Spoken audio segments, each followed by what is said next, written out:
The Republican National Convention begins with a dark cloud after Saturday's attempted assassination of former President Trump. But the presumptive GOP nominee is going forward as planned with the convention. He will accept his party's nomination, but says he has changed his planned speech in light of the shooting and is expected to call for unity. NewsNation's Joe Khalil is at the RNC there in Milwaukee. So, Joe, how has Saturday's shooting impacted the convention so far?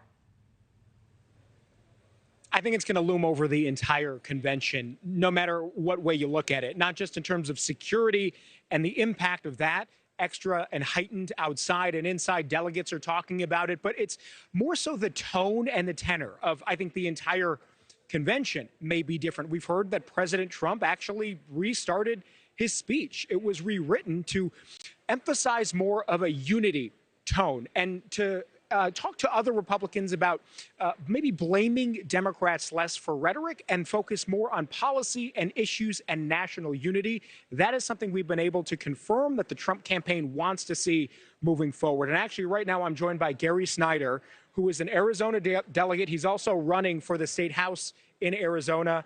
Gary, thanks so much for joining us today. Thank you. So you heard kind of the introduction that we were talking about here, the tone of the convention. Have you felt that as well, talking to people and getting ready for what your state is going to be delivering?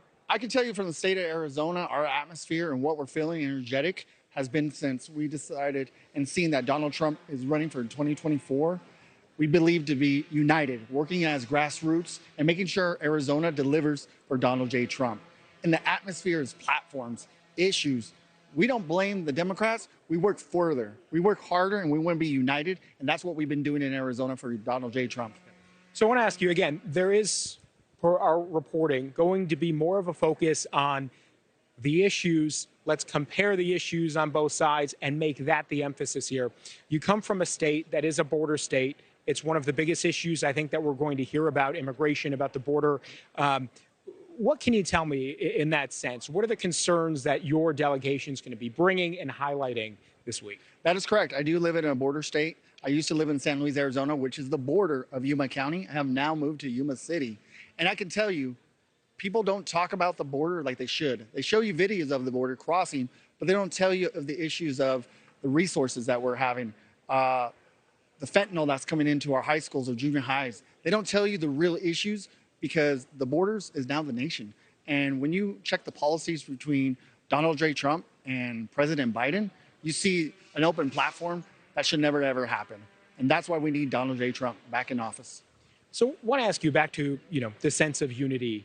I'm just wondering what you make of the Trump campaign making a decision to tell other Republicans, slow down on pointing the finger at Democrats and blaming them for the assassination attempt, and rather, let's just do our record versus their record. What do you make of that effort by the campaign?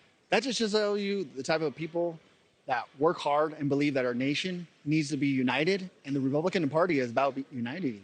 And we want to show that, and that's the platform that we need to be in, is being united for a better United States, but better united for the whole world.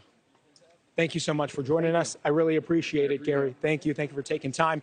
And today, obviously, day one, we're going to have speakers today, many of them very high-profile members within the Republican Party.